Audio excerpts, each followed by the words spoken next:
चलो देखो, अच्छा पिछले टर्म पे हम लोग क्या देख रहे थे भाई, पिछले टर्म पे हम लोग सीखे थे कि दो वेक्टर का रिजल्टेंट कैसे फाइंड करते हैं, तो उसके लिए हम लोग ट्रायंगल लॉ पढ़े थे, ट्रायंगल लॉ, ठीक है।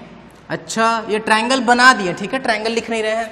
ट्रायंगल लॉ क्या था, जैसे अगर मान लेते हैं हम लोग को चाहिए कि भाई R vector equal A vector plus B vector, ठीक है। अगर ऐसा कुछ बनाना है तो क्या बोले थे हम लोग कि पहले ए वेक्टर को ड्रॉ कर लेते हैं, फिर ए वेक्टर के हेड से बी वेक्टर के टेल को जोड़ते हुए ड्रॉ कर देते हैं, फिर जो फ्री टेल है और फ्री हेड है उसको ज्वाइन कर देते हैं। तो फ्री टेल और फ्री हेड को ज्वाइन कर देते हैं, फ्री हेड की तरफ हेड और फ्री टेल की तरफ टेल रख देते हैं, तो हमको क्या मिल जाता है, रिजल्टेंट, ठीक है। इसके लिए हम एक और तरीका बताए थे कि भैया डिस्प्लेसमेंट जैसा सोच लो। डिस्प्लेसमेंट जैसा अगर हम सोचेंगे तो कहाँ थे, यहाँ थे, यहाँ से यहाँ गए, यहाँ से यहाँ आए, तो फाइनली कहाँ से कहाँ गए, यहाँ से यहीं गए कि नहीं, ऐसे मिला देते हैं। और यहाँ थे, यहाँ पहुंचे, तो यही हम लोग का डिस्प्लेसमेंट वेक्टर बन जाएगा कि नहीं। तो देखो ये इस तरीके से ड्रॉ हो जाएगा। तो ये हम लोग सीखे थे क्या, ट्रायंगल लॉ में सीखे थे। अच्छा सिमिलर तरीके से हम लोग पॉलीगॉन लॉ भी पढ़े थे। पॉलीगॉन लॉ भी कुछ ऐसे ही था, लेकिन वो एक्चुअली में ट्रायंगल लॉ का ही एक्सटेंशन था ना। ट्रायंगल लॉ केवल किसके लिए लग रहा था, दो वेक्टर्स को ऐड करने के लिए। पॉलीगॉन लॉ जो था वो दो वेक्टर के साथ साथ मोर देन टू वेक्टर्स के लिए भी लग सकता है। जैसे अगर मान लेते हैं कोई वेक्टर है ए वेक्टर, फिर कोई वेक्टर है लेट से बी वेक्टर, फिर कोई वेक्टर है लेट से सी वेक्टर, ऐसे है। तो डिस्प्लेसमेंट जैसा फिर से सोचेंगे, कहाँ थे, यहाँ थे, ऐसे ऐसे ऐसे करते हुए यहाँ पहुँचे कि नहीं, तो इन दोनों को आपस में ज्वाइन कर देंगे और फ्री हेड की तरफ हेड और फ्री टेल की तरफ टेल बना देंगे। तो हम लोग का रिजल्टेंट मिल जाएगा क्या, ए वेक्टर प्लस बी वेक्टर और प्लस सी वेक्टर। बात समझ में आ रही है क्या, ठीक है। अब अगर याद हो तो पिछले टर्म पे हम सिखाए थे कि वेक्टर्स को ऐड करने के लिए टोटल 3 लॉज थे, 3 अलग अलग लॉज थे। 2 लॉज के हम लोग डिस्कस कर चुके हैं, ट्रायंगल लॉ और पॉलीगॉन लॉ। और अब हम लोग आगे बढ़ रहे हैं, हेडिंग लिख लो, पैरेललोग्राम लॉ, पैरेललोग्राम लॉ, ठीक है, ये हेडिंग है भाई। पैरेललोग्राम लॉ, सबसे पहले पैरेललोग्राम लॉ से पहले तो हम लोग यही समझ लेते हैं कि सर जब हमको 2 वेक्टर जोड़ने आ गया, 2 से ज़्यादा वेक्टर जोड़ने आ गया, तो भाई नया लॉ आया ही क्यों, ये बात पहले समझ में आ रही नहीं। अरे 2 वेक्टर को जोड़ लिए, एक वेक्टर को जोड़ना पड़ेगा नहीं ना। अरे 2 वेक्टर को जोड़ के हम एक ही वेक्टर तो बना रहे हैं, अगर एक ही वेक्टर है तो इसका रिजल्टेंट तो यही आएगा, तो इसमें कुछ है नहीं।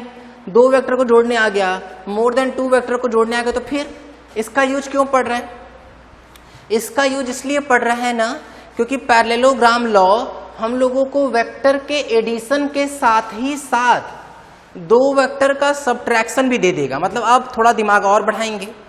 पहला रीजन, पैरेललोग्राम लॉ क्यों पढ़ रहे हैं, क्योंकि पैरेललोग्राम, अगर पैरेललोग्राम हम बना लिए 2 वेक्टर से, तो हम डायरेक्ट उसका एडिशन भी पा सकते हैं और सब्ट्रैक्शन भी पा सकते हैं। पहली सबसे बड़ी इंपॉर्टेंस। दूसरी इंपॉर्टेंस, पिछले टर्म पे याद करो हम लोग सिर्फ ग्राफिकल क्वेश्चन किए थे। ग्राफ मतलब कुछ ऐसे बना बना था, उसी से हम लोग रिजल्टेंट निकाल ले रहे थे, लेकिन हम लोग मैथमेटिकली सॉल्व नहीं कर पा रहे थे क्योंकि विजुलाइज, देखो समझो इस बात को, वेक्टर में विजुलाइजेशन जरूरी है। अगर विजुलाइजेशन नहीं हो रहा तो फिर बहुत प्रॉब्लम है। इसलिए हम बार बार लाइव के एग्जाम्पल्स ले रहे हैं। जहाँ लाइव एग्जाम्पल्स नहीं ले पाएंगे वहाँ हम न्यूमेरिकल से सिखाएंगे, ठीक है। तो आज हम लोग उस तरीके पे पहुँच जाएंगे जहाँ हम लोग खूब सारे न्यूमेरिकल कर सकते हैं। और हम पहले ही बता चुके हैं रिजल्टेंट बहुत इंपॉर्टेंट है। अगर वेक्टर से क्वेश्चन आया तो 80% चांस है कि वो रिजल्टेंट का ही होगा, ठीक है। तो अब ध्यान देते हैं भाई हम लोग पैरेललोग्राम लॉ। पहले समझते हैं कि कैसे अप्लाई करना है। पैरेललोग्राम पता है क्या, पैरेललोग्राम क्या होता है कि ऐसा क्वाड्रिलेटरल जिसके आमने सामने वाले साइड्स का लेंथ सेम हो, लेकिन जो साइड्स हैं उनके बीच का एंगल 90 डिग्री नहीं हो। ध्यान देना एक बार, क्या बोले हैं, जैसे हम मान लेते हैं ना कि हम लोग के पास क्या है, 2 वेक्टर है, P vector plus Q vector है, इससे हम लोग कोई रिजल्टेंट R वेक्टर पाना चाह रहे हैं, ठीक है। तो चलते हैं भाई, पहले मान लेते हैं हम लोग P वेक्टर ड्रॉ किए, ठीक है। P वेक्टर हम लोग को करना क्या है, हम लोग को वेक्टर से ना पैरेललोग्राम बनाना है। दोनों वेक्टर्स को, इन दोनों वेक्टर्स को टेल टू टेल ज्वाइन करेंगे, जैसे एंगल में करते थे। पिछले क्लास हम लोग सीखे कि नहीं, tail to tail head to head नहीं करेंगे, हेड टू टेल या टेल टू हेड करेंगे। उससे पहले हम लोग सीखे थे जब एंगल फाइंड कर रहे थे कि हेड टू हेड या टेल टू टेल ज्वाइन करते हैं। और इस क्लास हम सिखा रहे हैं कि टेल टू टेल ज्वाइन करना, रटना है इस बात को भाई। कैसे स्टार्ट करते हैं सबसे जरूरी है, फिर नंबर ऑफ क्वेश्चंस इतने ज़्यादा करेंगे ना कि वो बाद में समझ में पूरी तरीके से आ जाएगा, ठीक है। अच्छा, दोनों वेक्टर्स को कैसे ज्वाइन कर दिए हम लोग, टेल टू टेल। अब हमको पैरेललोग्राम बनाना है, मतलब ऐसा क्वाड्रिलेटरल जिसके आमने सामने की जो साइड्स हो वो क्या हो, सेम हो, ठीक है। अच्छा, ध्यान देते हैं भाई, एक बार इसको उठाएं और यहां ड्रॉ कर दिए, ऐसे देखना, एक मिनट, इस तरह से, इस तरह से देखो, देखो P के पैरेलल यहां पे और ये Q के पैरेलल ऐसे ड्रॉ कर दिया, ठीक है। तो ये वाला क्या बन जाएगा, बोले ये बन रहा है सर एक पैरेललोग्राम। अच्छा, वेक्टर को तुम लोग पैरेलली कहीं भी शिफ्ट कर सकते हैं। अगर ये P वेक्टर है तो निश्चित तौर पर ये वाला भी क्या बन जाएगा, P वेक्टर ही बन जाएगा। अच्छा, अगर हम इस पे ध्यान दें तो अगर ये Q वेक्टर है तो ये वाला भी क्या बन जाएगा, Q वेक्टर बन जाएगा। ये बात समझ में आ रही है क्या, फिर से हम दोहरा देते हैं भाई। पैरेललोग्राम क्या होता है, ऐसा क्या, ऐसा क्वाड्रिलेटरल जिसके आमने सामने के साइड्स का लेंथ बिल्कुल सेम हो, लेकिन जो साइड्स एक दूसरे से लगी हुई हैं, चिपकी हुई हैं, उनके बीच का एंगल कहीं भी 90 डिग्री ना हो। बात समझ में आ रही है, ठीक है। मतलब ऐसे समझ लो कि रेक्टेंगल ही है लेकिन इसे पकड़ के खींच दिए ऊपर से, जैसे नहीं, अगर मान लो अगर हम रेक्टेंगल बना दें, रेक्टेंगल जिसके आमने सामने साइड्स इक्वल होते हैं और एंगल 90 डिग्री होता है, अगर हम उसको नीचे फेविकोल से चिपका दें और ऊपर साइड को ऐसे हल्का सा खींच दें तो देखो ऐसा ही दिखाई देगा कि नहीं। तो ये हो गया पैरेललोग्राम। अब दिमाग में आता है कि सर इसमें आर वेक्टर का हो। देखो पैरेललोग्राम ना एकदम जब भी कोई अलग लॉ नहीं है ट्राइंगल लॉ ही यहाँ पे भी। याद करो तो एक बार, ट्राइंगल लॉ के लिए हम लोग क्या करते थे, जिन दोनों को ऐड करना होता था उनको हम लोग हेड टू टेल ज्वाइन करते। देखो यहाँ हेड टू टेल ज्वाइन हो चुका है कि नहीं। अच्छा, फिर फ्री हेड को फ्री टेल से मिला देते थे और हेड की तरफ हेड, टेल की तरफ टेल बना देते थे, तो यही हम लोग का रिजल्टेंट आर वेक्टर हो जाता था कि नहीं। बात समझ में आ रही है। अच्छा, इसका मतलब कि यहाँ पे जो बड़ा वाला डायगोनल, दो डायगोनल होता है कि नहीं, किसी भी क्वाड्रिलेटरल में टोटल 2 डायगोनल होते हैं। तो जो बड़ा वाला डायगोनल है, बिगर डायगोनल रिप्रेजेंट एडिशन ब्रैकेट में रिजल्टेंट, ठीक है, रिजल्टेंट बोलते हैं एडिशन को भी। तो रिजल्टेंट बोलो चाहे एडिशन बोलो एक ही बात है, ठीक है। Represent addition of P vector and Q vector, ठीक है। मतलब किसको रिप्रेजेंट कर रहा है, तो ये रिप्रेजेंट कर रहा है बेसिकली किसको बताओ, ये रिप्रेजेंट कर रहा है R वेक्टर को, जो किसके इक्वल है, P vector plus Q vector के। क्या यहाँ तक की कहानी समझ में आ रही है? बोले हाँ सर ठीक है, ये तो ये समझ में आ गया। बोले हाँ ठीक है ठीक है ठीक है ठीक है। लेकिन अब दिमाग में क्वेश्चन ये आ गया होगा तुरंत कि सर जो पैरेललोग्राम है वहां तो एक और डायगोनल है जो कि निश्चित तौर पर छोटा सा है, छोटंगी सा है ना, एकदम ट्यूं छोटा सा। बोले हाँ सर सही बात है। अब क्या करें, ये क्या है, तो ध्यान देना ना, ये ऐसे ज्वाइन कर देना, P Q R और S वेक्टर मान लेते। चलो ऐसा करो, वीडियो रोको, तो वीडियो रोको 10-15 सेकंड के लिए और सोचो कि ये S वेक्टर किसके इक्वल होगा। और हिंट ये है कि ट्राइंगल लॉ ही लगाओ यहाँ पर, PSQ ट्राइंगल लॉ यहाँ लगाओ और कमेंट्स में जाके लिखो अच्छे से कि बताओ ये S वेक्टर क्या है, बताओ। या तो तुम यहाँ बताओ या तो तुम हमें मैसेज करो, लेकिन प्रॉपर बताओ हमें कि ये S वेक्टर क्या है। पहले वीडियो रोक लो अच्छे से, सोच लो अच्छे से, या कॉपी पे सॉल्व कर लो एक बार। सोच समझ लिए क्या? देखो सुनो, ट्राइंगल लॉ सोचते हैं भाई, सब कुछ भूल जाओ, P देखो, S देखो, Q देखो, क्या P और S का हेड और टेल जुड़ा है कि नहीं? बोले हाँ सर जुड़ा है। और फ्री टेल फ्री हेड से जुड़ा है, इसकी तरफ हेड बना है। इसका मतलब देखो ये डिस्प्लेसमेंट वेक्टर जैसा दिख रहा है कि नहीं। तो हम लोग साफ साफ लिख सकते हैं कि सर जो P वेक्टर है और जो S वेक्टर है उसका सम Q वेक्टर के इक्वल है। बोलो भाई। और यहाँ से हम लोग लिख सकते हैं कि जो ये S वेक्टर है वो क्या हो गया, Q vector minus P vector. तो देखो ध्यान से, जो ये डायगोनल है पैरेललोग्राम का, एक दूसरा डायगोनल, वो हम लोग को उन दो वेक्टर का सब्ट्रैक्शन दे दिया कि नहीं। बात समझ में आ रही? बोले हाँ सर सही है। अच्छा, अब एक और बात सोचते हैं कि सर ये बताइए आप इसका इधर क्यों बनाए, एस वेक्टर को इधर बना देते तब। तो इधर बनाने का ध्यान से सोचते हैं, अगर मान लेते हैं कि एस वेक्टर ऊपर ना बन के ऐसे नीचे बना होता, लेट्स से इसको हम लोग एस डैश वेक्टर मान ले रहे हैं, एस डैश।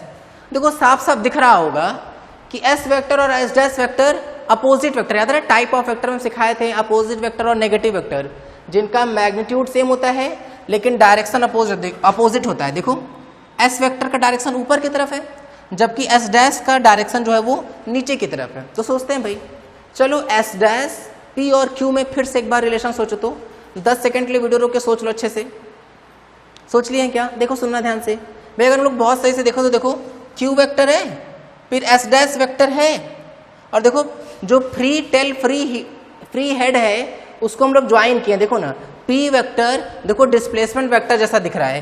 तो हम लोग फिर से वहां से लिख सकते हैं क्या कि क्यू वेक्टर प्लस क्या है, S dash vector equal P vector. तो यहां से एस डैश वेक्टर क्या आ जाएगा, P vector minus Q vector. ये कहानी समझ में आ रही है क्या। और अगर हम लोग इन दोनों को बहुत सही से देख पा रहे हैं तो हम लोग को साफ साफ ये दिखना चाहिए कि अगर हम लोग यहाँ से माइनस कॉमन ले लें या यहाँ से माइनस कॉमन ले लें तो ये दोनों आपस में रिलेट हो सकते हैं। कैसे, देखो एस वेक्टर इक्वल, देखना सुनना, यहाँ से अगर हम माइनस कॉमन ले लें तो minus of S dash vector आ गया कि नहीं। तो देखो यहाँ से भी ये बात साबित हो गई कि एस वेक्टर और एस डैश वेक्टर जो हैं वो अपोजिट वेक्टर या फिर नेगेटिव वेक्टर है। ये कहानी समझ में आ रही है। बोले हाँ सर ठीक है। अब तो यहाँ तक की बात तो हम लोग की हो गई, सुनना ध्यान से। अब थोड़ा दिमाग में कंफ्यूजन हो सकता है कि सर टोटल 3 चीजें हैं यहाँ पर, हमने याद करने का तरीका सिखा रहे हैं। अब देखो पहला तरीका ये कि हम लोग को समझ में आ चुका है कि सर ट्रायंगल लॉ का ये एक्सटेंशन है। पैरेललोग्राम में सिर्फ एक चीज अलग किए हैं कि हम पी वेक्टर के पैरेलल एक वेक्टर बना दिए, क्यू वेक्टर के पैरेलल एक वेक्टर बना दिए, बस ठीक है। तो तीनों को कैसे याद रखेंगे, देखना सुनना भाई। अगर हम आर वेक्टर की बात करें, देखो P vector plus Q vector equal R vector आया, तो दिमाग ये लगा के रखेंगे कि भाई पैरेललोग्राम बनाओ, जो बड़ा वाला डायगोनल दिखेगा वही प्लस को दिखा रहा होगा। और सही भी बात है, अरे भाई 2 चीज को जोड़ने पर बड़ी क्वांटिटी मिलेगी, ऐसे रटने का तरीका है, और 2 चीज को जोड़ने पर छोटी क्वांटिटी मिलेगी। तो छोटा डायगोनल हमेशा सब्ट्रैक्शन को दिखाएगा, ठीक है, बड़ा डायगोनल हमेशा एडिशन को दिखाएगा। ये तरीका हो गया याद रखने का। हमेशा आर वेक्टर कैसे बनाएंगे, जहां दोनों का टेल मिल रहा है पी और क्यू का, वहां पे आर का भी टेल हो, जहां पी और क्यू का हेड मिल रहा है वहां आर का हेड होगा, ठीक है। पहला तरीका याद हो गया, तो आर वेक्टर तो याद हो गया भाई। अब एस वेक्टर के करेस्पॉन्डिंग चलेंगे, देखना सुनना।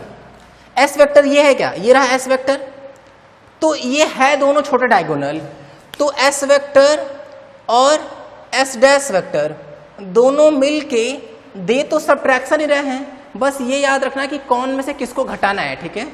तो याद रखने का क्या तरीका है, अब इधर मत देखो ईमानदारी से, ठीक है, इधर देखना, इधर देखो, इधर, अरे इधर देखो भाई। अगर लोग ध्यान दें तो जिसकी तरफ हेड होगा ना, एस वेक्टर का जिसकी तरफ हेड होगा उसमें से दूसरे वाले को घटा देंगे, मतलब एस वेक्टर इक्वल क्या आ जाएगा, Q vector minus P vector, ठीक है। ऐसे ही अगर हम लोग एस डैश वेक्टर लिख रहे होंगे तो ध्यान देना, एस डैश वेक्टर का जिधर हेड होगा और पी और क्यू में से जिसका हेड होगा उसमें से दूसरे वाले को घटा देंगे, ठीक है। तो देखो ये हो गया हम लोग का एस डैश वेक्टर और ये हो गया एस वेक्टर, देखो एस वेक्टर और एस डैश वेक्टर। तो जिधर की तरफ हेड होगा ना उस वाले में से दूसरा वाले घटाना है, जिधर की तरफ हेड होगा उस वाले में से दूसरा वाले को घटा देंगे, ठीक है। तो ये इस तरीके से रटने का तरीका हो गया। इसीलिए ना पैरेललोग्राम लॉ ज़्यादा यूज करते हैं, क्योंकि हम लोग एक बार पैरेललोग्राम बना लिए तो उसके दोनों डायगोनल से हमको प्लस भी मिल जाएगा और माइनस भी मिल जाएगा, ठीक है। तो ये इस तरीके से भाई आगे बढ़ रहे हैं, सुनना ध्यान से, ये नोट कर लो। ये तो हम लोग का कौन सा अप्रोच हो गया, ग्राफिकल अप्रोच हो गया, ठीक है। नोट करो, इस पर एक बेस्ड ना छोटा सा क्वेश्चन दे रहे हैं, ध्यान से उसको सोचना एक बार। तो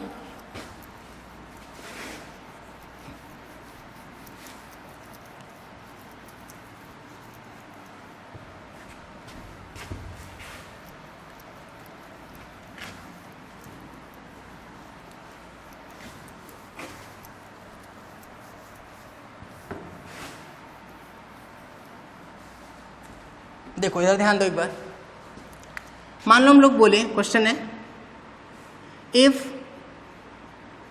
P vector plus Q vector equal R vector, ठीक है, P vector plus Q vector equal R vector and angle between P vector and R vector is alpha and angle between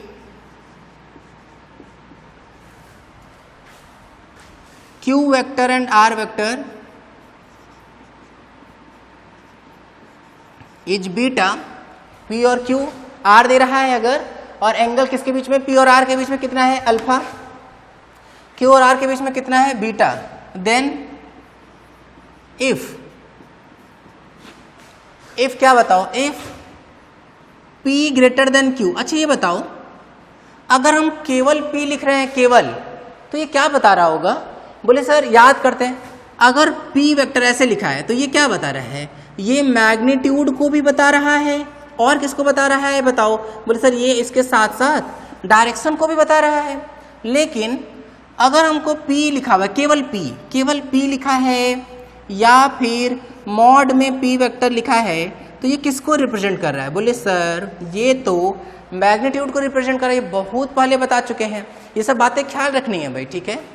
तो अब यहाँ पे क्या बोल रहे हैं, यहाँ पे बोल रहे हैं कि P ग्रेटर देन Q, इसका मतलब कौन किससे बड़ा है, वेक्टर P बड़ा है वेक्टर Q से, कि P का मैग्नीट्यूड Q के मैग्नीट्यूड से बड़ा है। तो बोले सर P का मैग्नीट्यूड Q के मैग्नीट्यूड से बड़ा होगा, क्योंकि ये तो मैग्नीट्यूड को रिप्रेजेंट कर रहा है, ठीक है। तो then if P greater than Q, ऐसे कर लेते हैं, देन यहाँ नहीं लिखेंगे, यहाँ केवल इफ लिखेंगे, if P greater than Q,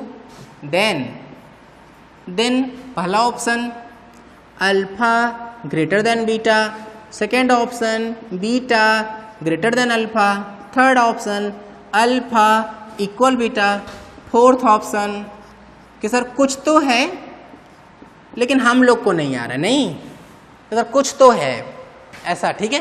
तो चलो दिमाग लगाते हैं एक बार, सोचो समझो ध्यान से, पैरेललोग्राम लॉ से ही सोचो, ये बहुत आसान बनाएगा।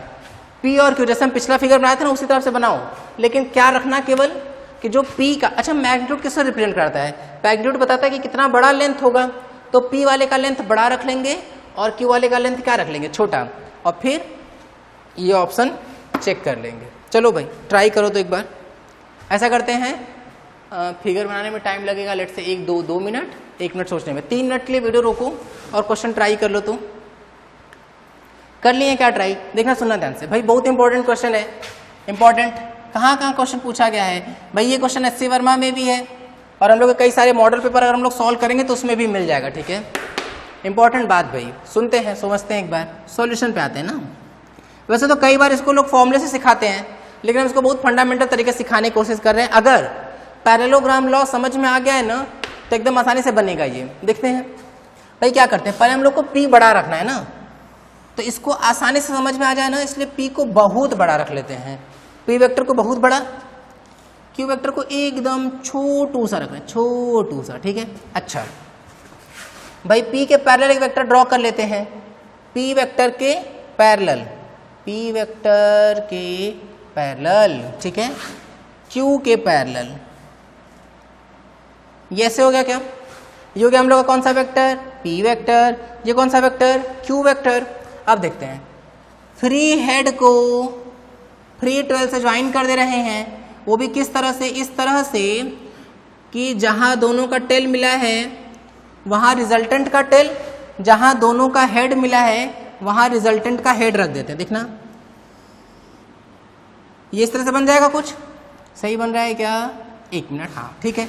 तो यहाँ पे हेड कर देते हैं, तो ये हम लोग का क्या बन जाएगा, रिजल्टेंट वेक्टर। चलो ध्यान देते हैं एक बार भाई, दो वेक्टर के बीच का एंगल कब डिफाइन होता है, जब दोनों वेक्टर का हेड मिला हो या फिर दोनों वेक्टर का टेल मिला हो। P और R के बीच का एंगल कितना है, अल्फा। क्या यहाँ पर P और R मिल रहा है, बोले हाँ सर बिल्कुल मिल रहा है, तो ये हो गया alpha. Angle between Q and R, Q और R के बीच का एंगल कितना है, बीटा। क्या Q और R का दोनों यहाँ पे टेल मिल रहा है? बोले बिल्कुल। इसका मतलब कि यहाँ पे हम अल्फा बीटा डिफाइन कर सकते हैं। सोच समझ के बताओ, फिगर से क्या देख के मिला? बोले सर फिगर से एकदम साफ साफ देख के मिल गया है कि अल्फा बेचारा छोटा है और बीटा क्या है? बड़ा है। अल्फा कम बीटा ज्यादा, कौन सा ऑप्शन? ये वाला, सेकंड ऑप्शन। अरे उल्टा पुल्टा है भाई, अल्फा कम है ना, बीटा ज्यादा हो गया, इसका कौन सा ऑप्शन सही हो जाएगा? सेकंड ऑप्शन सही हो जाएगा। क्लियर है? नोट कर लो इसको, नोट कर लो फटाफट, फटाफट नोट कर लो, ठीक है। अब फटाफट नोट करने के बाद एक अगला क्वेश्चन करते हैं, दिमाग लगाते हैं। सुनना सुनना भाई, सुनना सुनना सुनना। बोले क्वेश्चन, बोलो भाई, बोले क्वेश्चन कि सर बोलिए सर। हो गया, बनाओ। ये रहा क्वेश्चन कि सर क्या चेंज किया इसमें? ये चेंज किया केवल कि अब क्या है, अब Q का मैग्नीट्यूड ज्यादा है और P का मैग्नीट्यूड क्या है? कम। पहला ऑप्शन वही अल्फा, ये और फोर्थ ऑप्शन कुछ तो है सर, लेकिन पता नहीं चल रहा है, ठीक है। चलो निकालो, करो ट्राई इसको। अब तो ये पक्के से बन जाना चाहिए भाई। 2 मिनट का टाइम है, वीडियो रोको और सोच लो, समझ लो अच्छे से कि सर अब तो लग रहा है उल्टा पुल्टा ही आंसर आएगा। नहीं, देखते हैं एक बार। अब क्या करेंगे? बोले P को छोटा बनाना है, Q को बहुत बड़ा बना लेते हैं, ठीक है। ये रहा Q, ये रहा P, ठीक है। P वेक्टर, अरे P वेक्टर ये यहाँ पर, और ये रहा हम लोग का Q वेक्टर, ठीक है। अब इसी तरीके से हम लोग यहाँ पे ड्रॉ कर लेते हैं ऐसे कुछ। ये कुछ टेढ़ा हो गया, एक मिनट, ठीक है। ये रहा हम लोग का P वेक्टर भाई, ये रहा Q वेक्टर, ये रहा P वेक्टर और ये रहा Q वेक्टर, ठीक है। अब क्या करेंगे? बस वही सिंपल कहानी कि इसको इससे ज्वाइन कराना हम लोग को। तो ये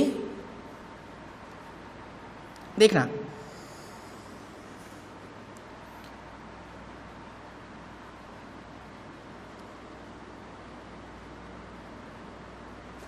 हो गया है क्या?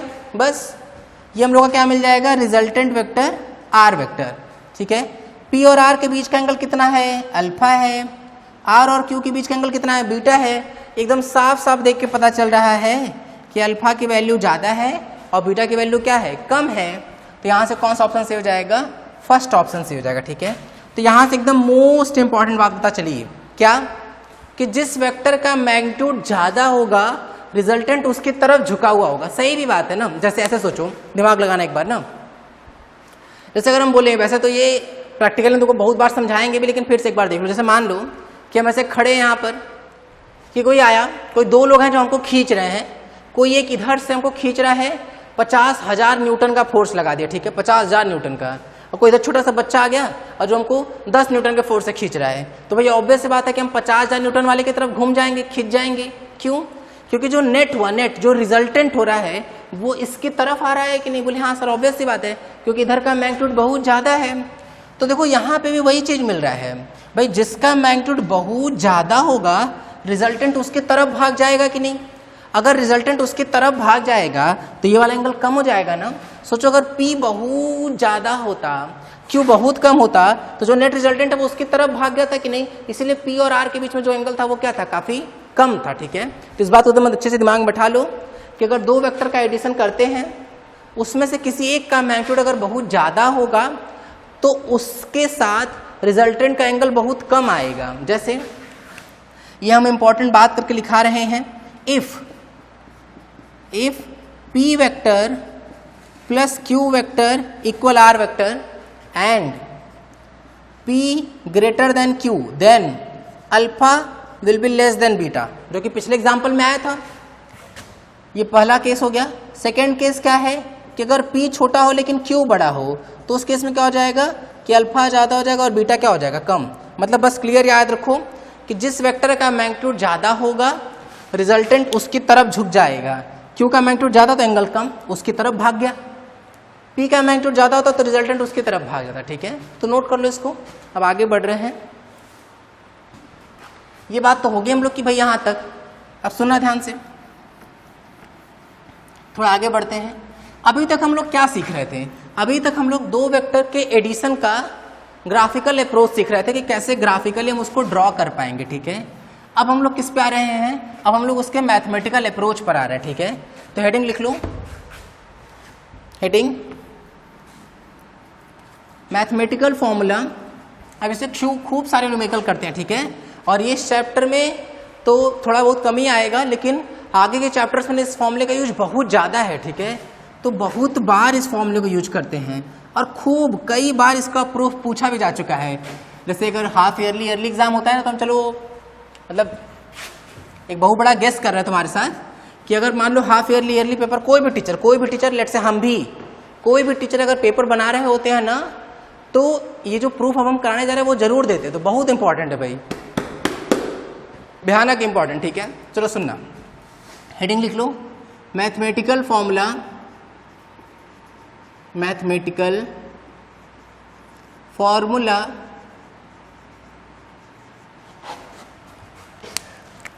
To calculate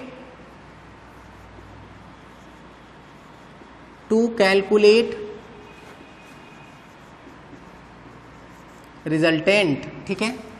mathematical formula to calculate resultant. चलो ध्यान देना भाई, वापस वही कहानी, थोड़ी बहुत कहानी हम लिखवा दे रहे हैं। इफ देयर आर, इसमें लिखो अब, if there are two vectors, if there are two vector p vector and q vector, if there are two vector p vector and q vector are joined to each other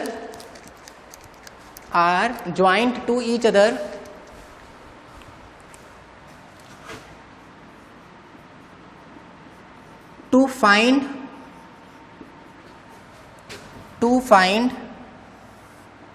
their resultant, to find their resultant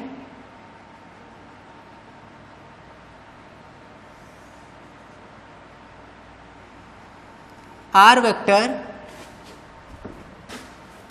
to find their resultant r vector which is represented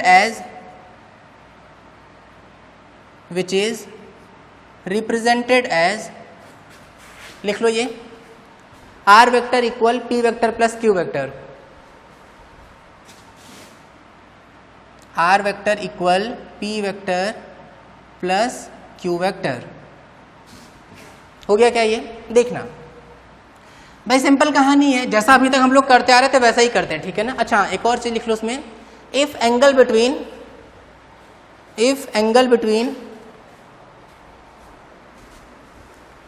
p vector and q vector, if angle between p vector and q vector is theta, sin theta cos theta वही वाला theta है, is theta, then r vector can be calculated as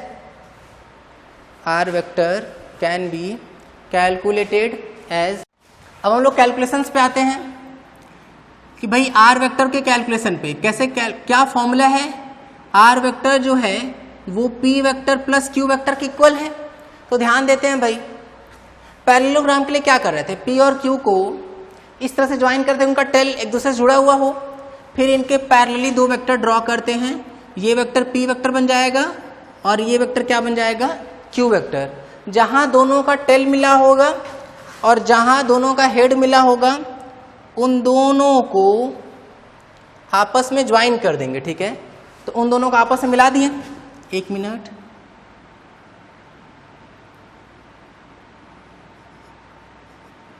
इन दोनों को ऐसे ही आपस में मिला दिया गया, ठीक है।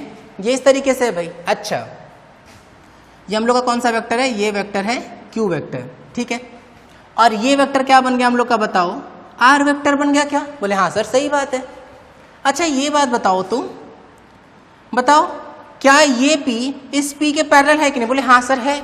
अब देखो ध्यान से देखना ना, कैलकुलेशंस पे आ रहे हैं, स्टार्टिंग की एक दो बात अगर समझ में आ गई ना तो पूरा प्रूफ बहुत आसान है, पूरा प्रूफ। अच्छा ये बताओ, ये इसके तो पैरेलल है, क्या ये इसके पैरेलल है क्या? बोले हाँ सर, ये क्यू इस क्यू के पैरेलल है। ये वाला एंगल कितना है? थीटा। तो ये वाला एंगल पे कितना होगा? थीटा ही होगा। बोले हाँ सर, ये भी होगा थीटा। सुनना ध्यान से ना। अब अगर इस क्यू वेक्टर पे ध्यान दो थोड़ा, इस क्यू वेक्टर पे, इस क्यू वेक्टर का दो कंपोनेंट टूट सकता है कि नहीं? बोले सर इस क्यू वेक्टर का दो कंपोनेंट टूट सकता है। भाई जिसके साथ एंगल दिया रहता है उसके साथ क्या आता है? कॉस आता है। याद आ रहा है कहानी? ये हम लोग किए थे भाई डिस्कस कंपोनेंट ऑफ वेक्टर्स में, कि जिसके साथ एंगल उसके साथ कॉस। फिर इसका इधर की तरफ जो कंपोनेंट आएगा वो कितना आएगा? Q sine theta. तो वो पैरेलली यहाँ भी बना सकते हैं। तो हम लोग यहाँ बना लिए कितना? Q sine theta. ये बात समझ में आ रही है कि नहीं? P Q R S T type की तो चीज़ें हो चुकी हैं। तो यहाँ नंबरिंग कर लेते हैं ABCD, ABCDE। ठीक है। अब दिमाग में एक बात चलनी चाहिए भाई, हम लोग को ना आर वेक्टर कैलकुलेट करना है, इसको पता लगाना है। अगर भाई किसी वेक्टर को पता लगाने का क्या तरीका है? इसको पता लगाने का पहला तरीका है कि हम लोग क्या निकाल लें? इसका मैग्नीट्यूड निकाल लें। बात समझ में आ रही है? और मैग्नीट्यूड निकालने के बाद हम लोग क्या निकाल लें? इसका बताओ। डायरेक्शन। अरे भाई किसी भी वेक्टर के पास है क्या क्या चीज़ें? एक तो मैग्नीट्यूड है उसका, और एक फिर दूसरा डायरेक्शन है। बोले अगर हम मैग्नीट्यूड और डायरेक्शन पा जाएंगे तो हम लोग पूरा वेक्टर ही पा जाएंगे। बोले हाँ सर, एकदम बात सही है। और मैग्नीट्यूड क्या है? मैग्नीट्यूड जो होता है वो लेंथ होता है। सही है क्या? अच्छा, मतलब ये है कि किसी तरह से हम लोग को ये लेंथ चाहिए, ये वाला लेंथ, और ये हमको ना किसी ट्राइंगल का किसी, अरे हम दिख नहीं रहे थे क्या? ये जो ये है ना, ये जो हमको चाहिए इसका लेंथ, ये हमको किसी ट्राइंगल का हाइपोटेनियस दिख रहा है। दिख रहा है क्या? किस ट्राइंगल का हाइपोटेनियस? बोले हाँ सर दिख रहा है, ACD। अरे भाई दो कंपोनेंट्स एक दूसरे के हमेशा परपेंडिकुलर होते हैं, ये हम लोग सीख चुके थे, क्योंकि किसी सर्कल का डायमीटर मानते थे, वो सब कहानी तो हुई थी हम लोग की, तो एकदम क्लियर है। अब हम लोग पहले किस पे आते हैं? मैग्नीट्यूड निकालने पर। ठीक है, तो यहाँ लिख भी लेते हैं। टू कैलकुलेट, पहला स्टेप हम लोग का यही है, to calculate magnitude of R vector we use triangle ACD। देखो ट्राइंगल ACD जो कि राइट एंगल ट्राइंगल है। ठीक है, राइट एंगल ट्राइंगल में हम लोगों को ये हाइपोटेनियस पता लगाना है, और उसका हम लोगों को बेस भी पता है और परपेंडिकुलर भी पता है। ठीक है, तो बहुत आसान हो गया ये। कैसे बोलेंगे सर? हाइपोटेनियस का स्क्वायर इक्वल्स टू बेस का स्क्वायर। भाई ये पूरा बेस कितना हो गया? अरे AC ना, और AC को हम AB प्लस BC लिख सकते हैं कि नहीं? तो वो होगा कितना? AC का स्क्वायर और प्लस CD का स्क्वायर। भाई AC हम लोग को दिख रहा है, AC कितना है? AC है भाई ये कितना है? ये बोले ये तो सर P वेक्टर के मैग्नीट्यूड के बराबर हो जाएगा। P वेक्टर का मैग्नीट्यूड कितना? P प्लस BC कितना होगा? BC हो जाएगा Q cos थीटा, इसका होल स्क्वायर, प्लस CD कितना है? CD है Q साइन थीटा, इस पूरे का होल स्क्वायर। तो कैलकुलेट करते हैं, यहाँ पे कितना आएगा? बोले सर यहाँ आ जाएगा R स्क्वायर इक्वल, ये देखो तो यहाँ पे ये A प्लस बी का होल स्क्वायर बन रहा है क्या? A प्लस बी का होल स्क्वायर लगाएंगे तो क्या आ जाएगा? A square plus Q square cos square theta plus 2PQ cos theta. अरे 2AB होता है ना, A square plus B square plus 2AB, और उधर का स्क्वायर कर लेंगे तो कितना आ जाएगा? Q square sine square theta. ये हुआ कि नहीं? ये बताओ कितना आ रहा है? बोले अगर हम लोग यहाँ से Q स्क्वायर कॉमन ले लेंगे तो cos square plus sine square कितना हो जाएगा? आइडेंटिटी की वजह से 1 बन जाएगा। तो यहाँ से हम लोगों को R स्क्वायर की वैल्यू मिल गई। बताओ कितना आ रहा है? R स्क्वायर इक्वल आ रहा है T square plus Q square plus 2PQ cos theta. यही आया होगा, तो रख लेते हैं भाई। यहाँ से हम लोग को मिल जाएगा R square equal P square plus Q square plus 2PQ cos theta. ये कहानी समझ में आ रही है क्या? और उधर स्क्वायर है ना, इधर आके क्या बना लेगा, रूट बना लेगा। तो यहां से r की वैल्यू कितनी आ गई, under root P square plus Q square plus 2pq cos theta. ये कहानी समझ में आ रही है क्या? बोले हाँ सर, अब तो हम लोग को ये पूरा अच्छे से समझ में आ गया। ठीक है, तो बस ये हम लोग क्या निकाल लिए, पहला पड़ाव क्लियर कर लिए हैं।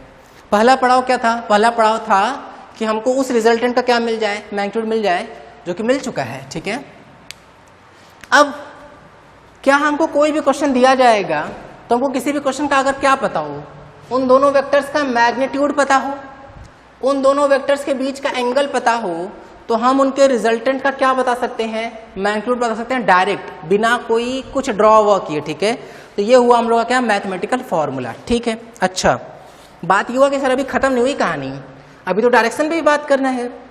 अब सोचते ये हैं कि क्या हम लोगों को पी वेक्टर पता है कि नहीं, पी वेक्टर अगर किसी कोई, अरे भाई पी वेक्टर क्यू वेक्टर दिया था तभी तो हम आर वेक्टर निकाले ना, इसका मतलब पी वेक्टर पता था हम लोग को क्वेश्चन में। अगर हमको ये पता चल जाए कि ये वाला जो आर है वो इस पी के साथ कितना एंगल बना रहा है, तब तो काम हो जाएगा। और जो ये एंगल है ना, इसको हम लोग अल्फा मानते हैं, ये स्टैंडर्ड है, और इसको हम लोग बीटा मानते हैं, ये स्टैंडर्ड है। ये दोनों हर बुक में तुमको यही अल्फा और बीटा ही मिलेगा। ठीक है, तो यहाँ हम लोग लिख लेते हैं अल्फा क्या है, तो यहाँ से हम लोग ये अल्फा को डिफाइन कर रहे हैं। अल्फा जो है वो है angle between P vector and R vector, P और आर के बीच का एंगल है। ऐसे सिमिलर तरीके से बीटा को भी डिफाइन कर लेते हैं। बीटा क्या है, बीटा है angle between Q vector and R vector. ये कहानी समझ में आ रही क्या? बस इस तरीके से सिंपल है। ठीक है, तो बस इतनी बातें तो हम लोग के बीच में हो चुकी हैं। अब हम लोग थोड़ा खेल खेलते हैं डायरेक्शन का। देखो फिर से हम वही बात बता रहे हैं भाई, क्वेश्चन में पी और क्यू दिया था, इसका मतलब पी वेक्टर क्यू वेक्टर की जानकारी थी हम लोग को। अगर हमको ये पता चल जाए कि भाई ये अल्फा कितना है या ये बीटा कितना है, तो हम लोग को ये पता चल जाएगा कि ये आर पी के डायरेक्शन से और क्यू के डायरेक्शन से कितना एंगल बना रहा है, तो हमको आर का भी डायरेक्शन मिल गया कि नहीं।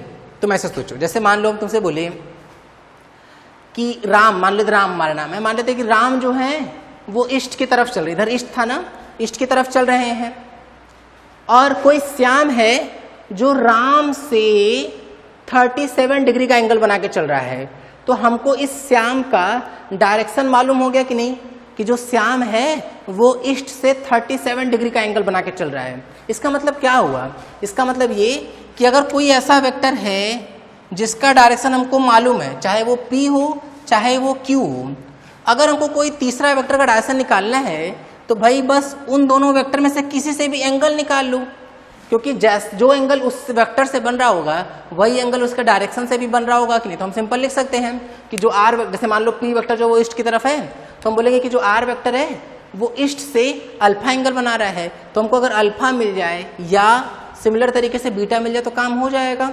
तो अब हम लोग फोकस करेंगे किस पर, अल्फा या बीटा निकालने पर। ठीक है, तो हटा दें इसको, देखना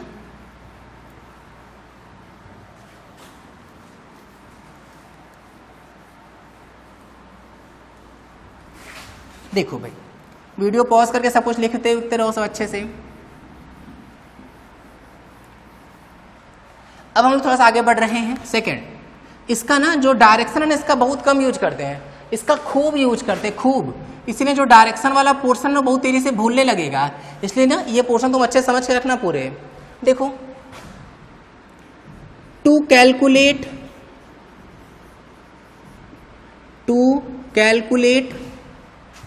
डायरेक्शन ऑफ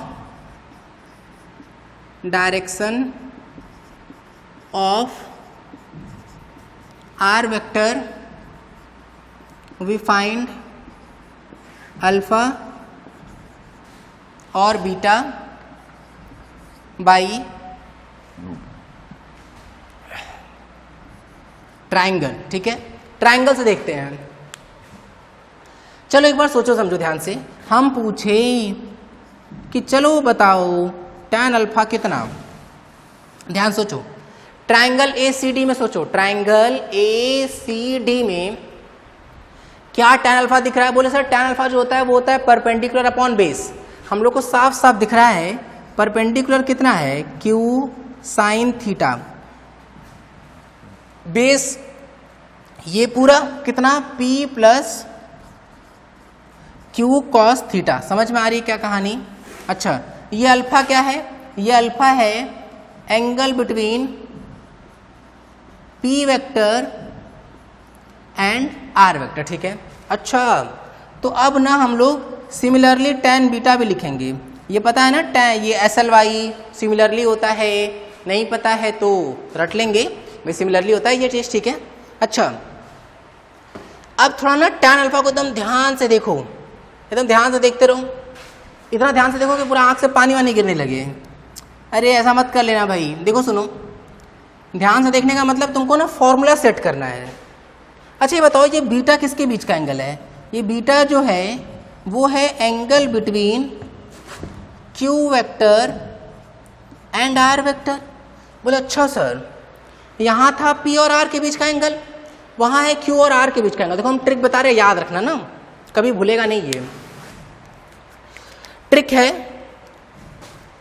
कि भाई देखो R तो पक्के से कॉमन है, तो जिसके साथ का एंगल होगा, जिसके साथ का एंगल होगा वो नीचे और एक बार आता है, बाकी दोनों जगह दूसरा वाला आता है।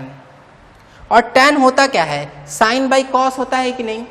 और क्या निकाल रहे हैं हम लोग? P प्लस क्यू की P minus Q, P plus Q इसलिए प्लस लिखे हैं। अगर माइनस होता तो माइनस आता, कैसे आता वो अलग बात है, वो हम लेके आएंगे, प्रूफ कराएंगे प्रॉपर। लेकिन अगर फॉर्मूला रटना होगा तो मस्त तरीका है। फिर से सुनो, जिसके साथ का एंगल वो नीचे और एक बार, बाकी दोनों जगह दूसरा वाला कौन जो बचा? मतलब P। tan क्या होता है? साइन बाई कॉस होता है, तो sine theta by cos theta. किसका फॉर्मूला बना रहे हैं? P प्लस क्यू का कि P माइनस क्यू का? P प्लस क्यू का, तो प्लस लिख लेंगे, बस खत्म। देखो बन गया tan बीटा का फॉर्मूला। अब क्वेश्चन ये आता है कि रुकिए सर, जब ये दो फॉर्मूले हम लोग रट लेंगे, सर क्या बात कर रहे हैं, 10th में महान दिमाग है हम लोग का सर, जो समझ था फटाफट रट लेते थे, तो यहाँ भी रट लेंगे। लेकिन प्रॉब्लम है, देखो कैसे। देखो यहाँ तो हम P और Q बोले ना, लेकिन जब क्वेश्चन आएगा तो वहाँ तो डाटा रहेगा, 10 Newton 20 Newton, 5 Newton 15 Newton, 3 Newton 4 Newton, 12 Newton 5 Newton, 5 Newton 15 Newton. तो फिर P और Q पहचानेंगे कैसे? इसलिए ट्रिक है। ट्रिक क्या है कि रिजल्टेंट और दूसरा वाला, जो भी दूसरा कोई भी हो यहाँ पर, उसको बस नीचे और एक बार लिखना, बाकी दोनों जगह दूसरा वाला लिख लेना। tan होता क्या है? साइन बाई कॉस होता है। किसका फॉर्मूला बना रहे हैं? एडिशन वाले का, तो प्लस लिख लेंगे। सिमिलर तरीके से यहाँ जो है उसको नीचे और एक बार, बाकी दोनों जगह दूसरा वाला। tan क्या होता है? साइन बाई कॉस होता है। किसका फॉर्मूला बना रहे हैं? प्लस वाला, तो प्लस आ जाएगा, खत्म। ठीक है, कोई सा भी क्वेश्चन नहीं अटकेगा।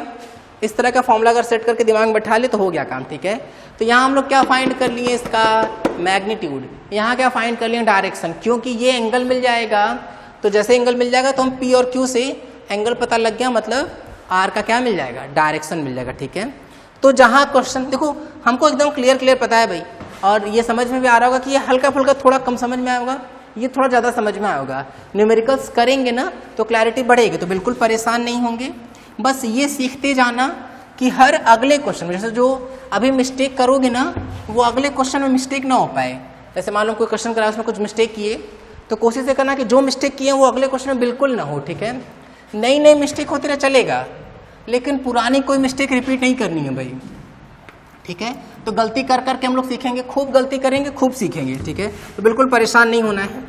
तो थोड़ी देर हम लोग क्या करेंगे? सिर्फ और सिर्फ मैग्नीट्यूड की प्रैक्टिस करेंगे। क्वेश्चन लिखो, find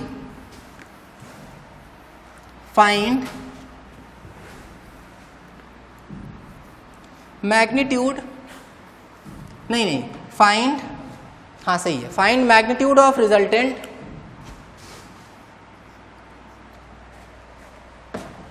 if two force,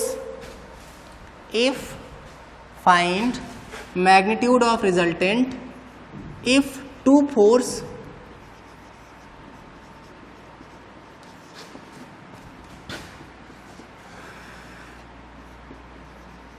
3 Newton and 4 Newton acting on a body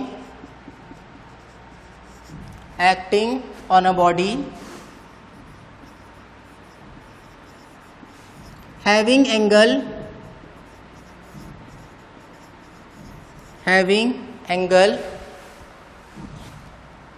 अच्छा कॉपी के ऊपर एक बात लिखो तो कुछ कुछ बातें हम बता दे रहे हैं, उसका यूज पड़ेगा भाई हम लोग को। जैसे कुछ कुछ वैल्यूज हैं जो यूज में आएंगी। cos 120 की वैल्यू कॉपी के ऊपर, चलो कॉपी के ऊपर सब लिखते रहो। cos 120 -1/2 याद है तो बहुत बढ़िया, नहीं याद है तो भी, याद है तो भी लिखना है, नहीं याद है तो लिखना ही लिखना है, ठीक है। cos 180 -1, cos 150 -√3/2 और cos 135 डिग्री -1/√2। नोट कर लो इसको फटाफट, तो नोट कर लो भाई जल्दी जल्दी। हो गया है क्या? बढ़े आगे, देखना सुनना भाई। इतनी कहानी के बाद अब हम लोग थोड़ा आगे बढ़ने के लिए कैपेबल हैं। हैविंग एंगल फर्स्ट पहला है 90 degree, second 180 degree, third 0 degree between them. चलो भाई ट्राई करो, एक एक मिनट लगेगा सब में। बस रिजल्टेंट का फॉर्मूला, मैग्नीट्यूड पूछ रहे हैं ना, मैग्नीट्यूड पूछ रहे हैं, रिजल्टेंट का मतलब आर का फॉर्मूला यूज करना है भाई। देखो ये मैग्नीट्यूड दे दिया गया, इफ टू फोर्स, इन दोनों का मैग्नीट्यूड है, if two force of magnitude 3 Newton and 4 Newton acting on a body. चलो भाई 3 मिनट के लिए वीडियो रोको और ट्राई कर लो। तो कर लिए क्या ट्राई? देखना सुनना ध्यान से भाई। सॉल्यूशन पे आ रहे हैं हम लोग। क्या फॉर्मूला है पहले उसको सेट करते हैं। फॉर्मूला है R equal √a² plus b² plus 2ab cos theta. भाई a और b, अरे p और q था ना, सॉरी p और q था, तो चलो p और q कर लेते हैं। p² q² 2pq, ठीक है। किसी किसी बुक में ना तुमको a और b भी लिखा रहेगा तो परेशान नहीं होंगे, वो p और q की जगह a और b यूज किया। और क्या ये p और q क्या है? p और q उन दोनों वेक्टर्स का मैग्नीट्यूड है। जैसे यहाँ मैग्नीट्यूड दे दिया गया कितना, 3 न्यूटन एंड 4 न्यूटन, तो रख लेते हैं। कितना आएगा? √3 का स्क्वायर 9, q का स्क्वायर 16 प्लस 2, 3 q की वैल्यू 4 और ये cos थीटा, ठीक है क्या? अच्छा इसको सॉल्व कर लेते हैं हम लोग। 9 और 16 कितना आ जाएगा? √25 प्लस 24 cos थीटा। ये आर की वैल्यू आ गई। अब बारी बारी एक एक के लिए हम लोग चलते हैं ना, देखना सुनना भाई। अगर हम लोग फर्स्ट वाले के लिए चले, आर इक्वल √ भाई थीटा की वैल्यू कितनी? 90 डिग्री। cos 90 कितना हो जाएगा? 0, तो केवल कितना आएगा? √25, रूट से बाहर कितना आ गया? 5 न्यूटन। इसका यूनिट तो वही रहेगा ना। सेकंड पे आते हैं। सेकंड का एंगल कितना ले लेंगे? 180 डिग्री। तो आर इक्वल कितना आ जाएगा? √25। cos 180 की वैल्यू -1, ठीक है। तो यहाँ से कितना आ जाएगा? -24। तो आर इक्वल कितना आ जाएगा? 1 न्यूटन। थर्ड वाले पर ध्यान देते हैं। अगर हम लोग 0 डिग्री रख लें यहाँ पर, 0 डिग्री, तो आर इक्वल √25 प्लस भाई cos 0 की वैल्यू, cos 0 की वैल्यू तो 1, तो 25 प्लस 24 कितना आएगा? 49। रूट से बाहर आके कितना आ जाएगा? 7। तो ये कितना आ गया? 7 न्यूटन। तो देखो ये 3 आंसर आ जाएंगे, 5 न्यूटन, 1 न्यूटन और 7 न्यूटन, ठीक है। नोट कर लो इसको अच्छे से, तो फिर आगे बढ़, ठीक है। तो ऐसे सिमिलर बहुत सारे क्वेश्चन पूछे जाते हैं ना, हम एक आध दो और देते हैं। जैसे मान लो कि भाई ये वैल्यू हम चेंज कर दे रहे हैं, प्रैक्टिस है केवल प्योर भाई। ये मान लेते हैं 12 न्यूटन, ये मान लेते हैं हम लोग का कितना है? 5 न्यूटन, ठीक है। तो चलो ट्राई करो तो एक बार फिर से। सेम ही एंगल है, एंगल है 90 डिग्री, 0 डिग्री, 180 डिग्री और 0 डिग्री। चलो फिर से वही सेम क्वेश्चन, वीडियो रोको 3 मिनट के लिए और क्वेश्चन ट्राई कर लो। तो देखो कितना आ रहा है।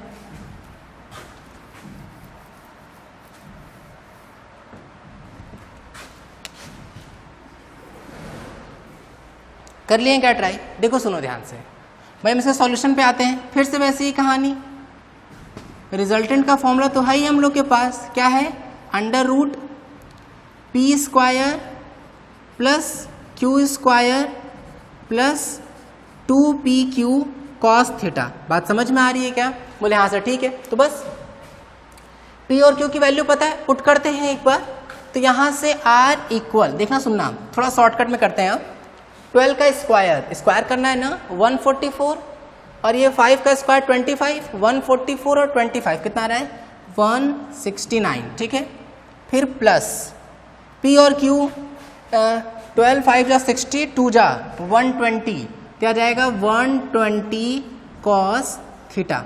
यहाँ तक की कहानी समझ में आ रही है? अब ध्यान देते हैं ना, फिर से वही कहानी भाई, बारी बारी वैल्यूज को लेके चलते हैं। Theta equals to 90 degree, cos 90 कितना? 0, उड़ गया। आर इक्वल कितना? अंडर रूट में 169, बाहर आ गया कितना? 13 न्यूटन, खत्म।